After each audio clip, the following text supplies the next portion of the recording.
Dalam rangka memperingati Hari Raya Idul Adha 1442 Hijriah, Fatih Balingwa School kembali menggelar program kurban yang rutin dilaksanakan setiap tahunnya.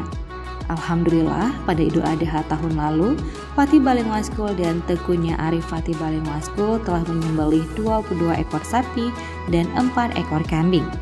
Sebanyak 1.722 paket kurban tersebut didistribusikan ke 10 desa di Banda Aceh dan Aceh Besar.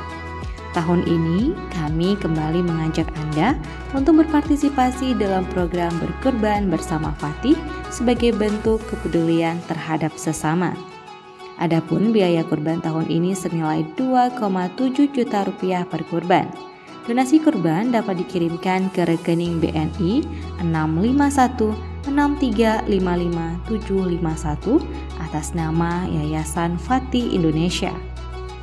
Rasulullah SAW bersabda, tidak ada suatu amalan yang paling dicintai oleh Allah dari Bani Adam ketika Hari Raya Idul Adha selain menyembelih hewan kurban. Sesungguhnya hewan itu akan datang pada hari kiamat sebagai saksi dengan bentuk bulu dan kukunya, dan sesungguhnya darah hewan kurban telah terletak di suatu tempat di sisi Allah sebelum mengalir di tanah. Karena itu bahagiakan dirimu dengannya. Hadis riwayat Tirmizi, Ibnu Majah, dan Hakim.